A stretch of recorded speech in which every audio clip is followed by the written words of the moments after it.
খট খট।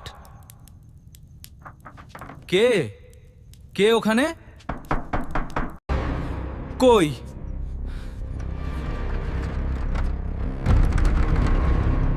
কেউ নেই তো?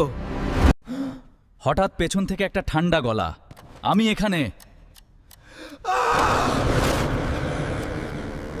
রাহুল ঘুরে দেখল এক ভূত দাঁড়িয়ে আছে।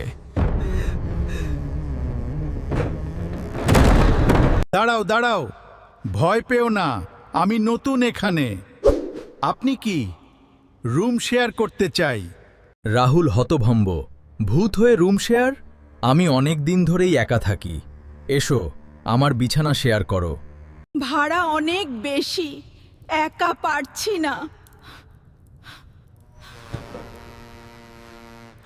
রাহুল বলল, ঠিক আছে, কিন্তু নাক ডাকা যাবে না। হ্যাঁ,